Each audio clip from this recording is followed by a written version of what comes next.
Hello everybody, welcome back to Kate Rebel's Realm. I'm Kate Rebel. Thank you so much for joining me for the North Throne Faction Legendaries lore dump. I'm going to be reading all the stories for the North Throne Faction in part 1, and I'm sorry I was trying to run through them all in one single part, but the Legendaries have way more in-depth of stories, they're longer, and I want to give them the love that they deserve. So this is part 1 of the North Throne Faction Legendaries lore.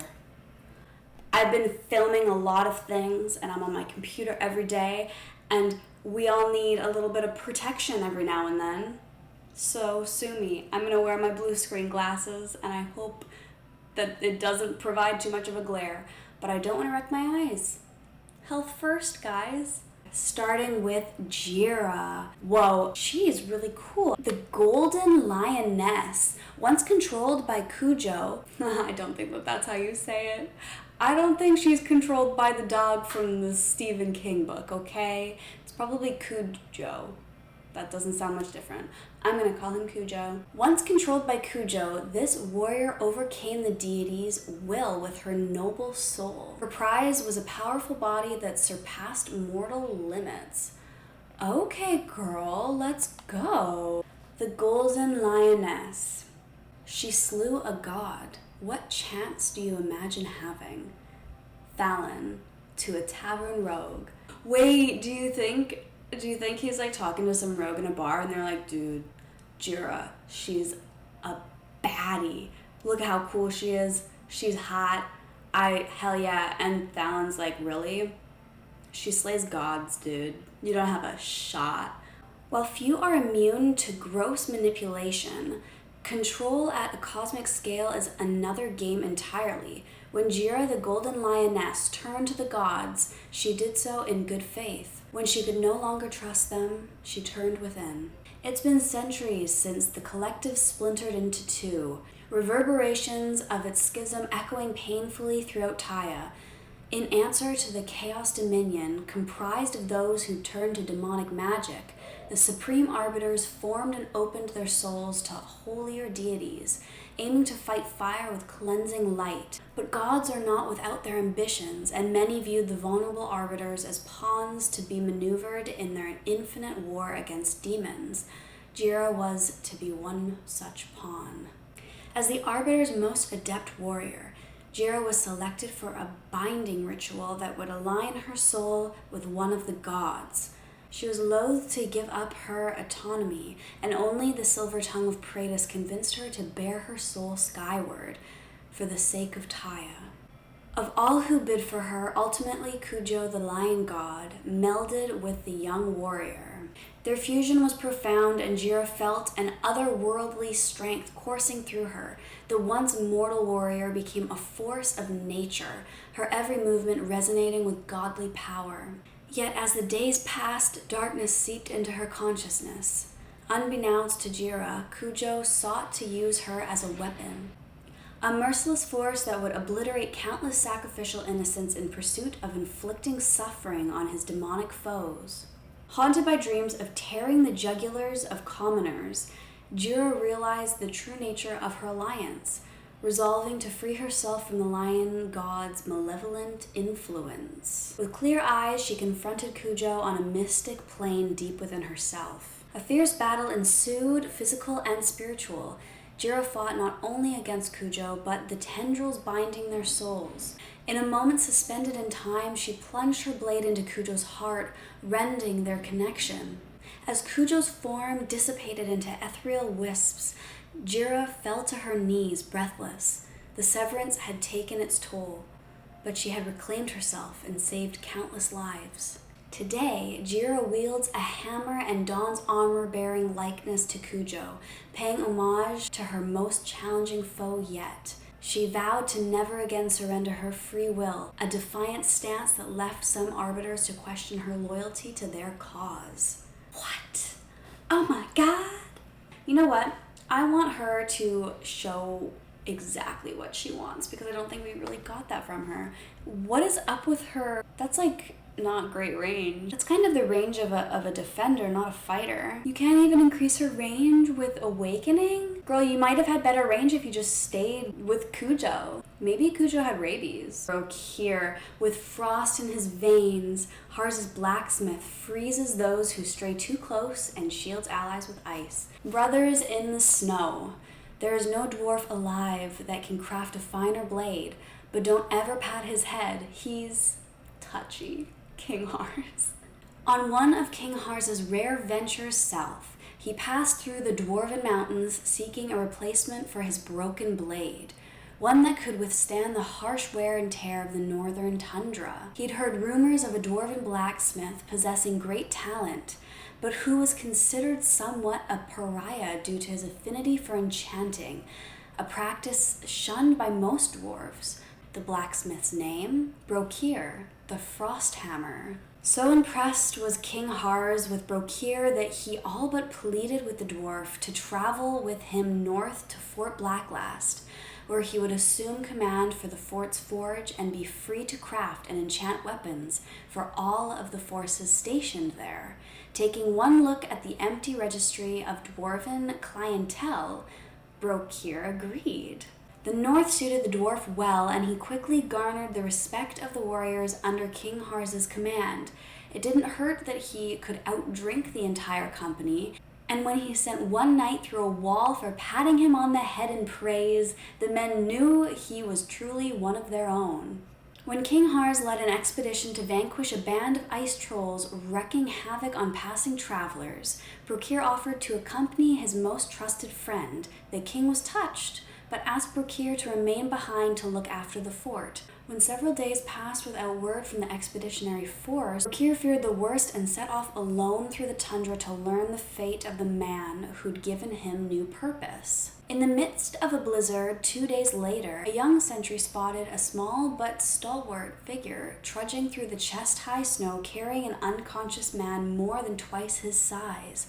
Brokir had returned with the king. The dwarf remained at his friend's side as he recovered. When King Hars finally had his full wits about him, these are the words the loyal blacksmith bestowed upon him. "We should go back for the troll heads. She'll be fetching us a pretty penny." Because I think that that's totally what he sounds like, obviously. Oh my gosh, Brokir saved King Hars. Imagine. Have we ever, is this a thing? For a hero to get a buff so big that we make them a lord? Hereby we grant Brokir lordship. That's crazy. Ardia. Okay, Ardia is one of my most wanted heroes at the moment. I would really love to get her. I did recently get Arrogance, moderately recently, and I've been blowing through everything that I was stuck on before. So at the moment I'm good for fighters, but I would definitely love Ardia. Blade of the Inferno. Saw it with my own eyes. A human girl running amongst the orcs like she was one of them. Bloodstained pages from a poacher's journal. Known by the orcish tribe that raised her as the Blade of the Inferno, Ardia charges into battle in a fiery storm of fury, wielding chains and fire alike with incredible precision. The way she moves, it almost seems as though she was born to fight on the battlefield, but her origins were far, far humbler. Ardia was welcomed into the world by farmers after an unlucky harvest season. Hard times had fallen on the village, and with winter looming, many feared for the future. One night, a fire broke out and swept through the village, rendering it ashes. Having seen the flames on the horizon, an orcish tribe arrived too late. As they took in the blackened ruins, they heard the sound of a baby crying. Venturing into the remains of a collapsed farm, an orc discovered Ardia in her crib. Untouched by flame or ash, she was the only survivor. The orcs decided to raise the human baby as one of their own. While Ardia initially struggled to fit in with the orcish children, her bull-headed nature and fierce determination eventually won her friends. Like most orc youths, she threw herself into training once she was old enough to hold a weapon. Inspired by the tales she heard of her own origin, Ardia decided that she would learn to master fire and control its destructive potential. Ardia has never let her past hold her back, and she fights as a proud orcish warrior, but she will on occasion find herself wondering if any of her human relatives survived. She dreams of one day searching for her kin, but in the meantime, she is more than content to hone her craft and prove her worth to both her tribe and herself. Oh, I like that. That story was powerful.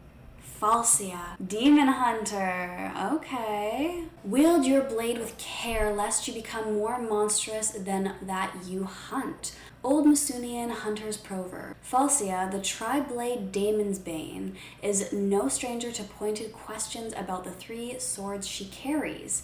Each blade serves a different purpose, whether it's to cut through scale, hide, or skin. In Taya, there exists an elusive tribe of monster hunters who have mastered the 3 blades. From a young age, each hunter is trained to track and kill as assortments of wild beasts. When a hunter comes of age, they now take a vow to protect the innocent from monsters. These hunters are believed to be fearless, and if you buy Falsia a drink, she'll regale you with tales as gruesome as they are frightening, but the stories of demons and ghosts aren't the ones that haunt her.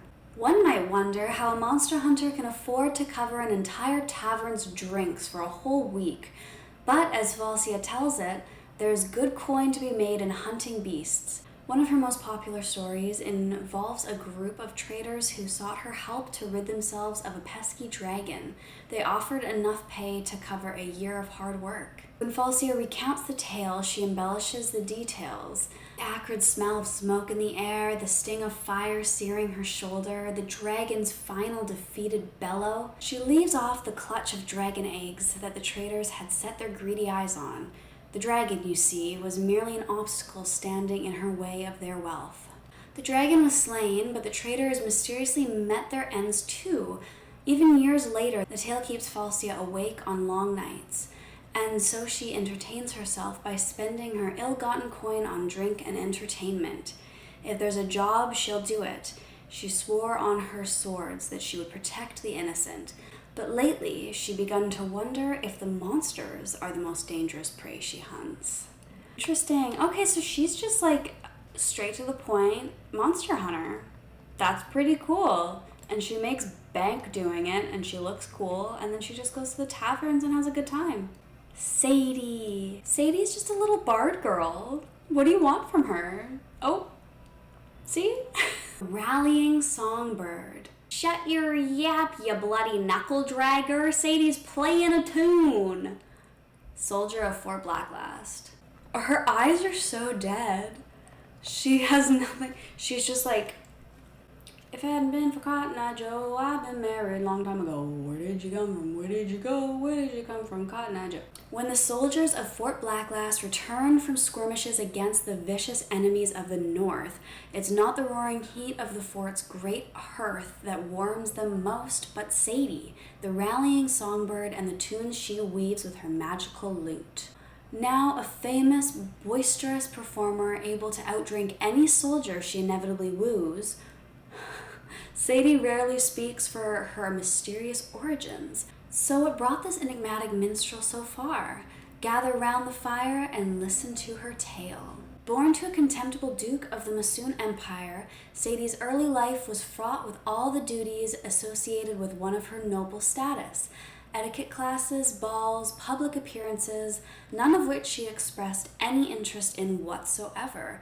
Though her father forbade the idea of his daughter becoming a musician, she practiced the lute in secret after attending the production of a traveling troupe and being gifted the instrument by one of its musicians. She was told the lute could stop death itself if her heart indeed proved pure. Upon learning his daughter's disobedience, the incensed duke decided to pay a visit to the troupe, intent on disbanding them.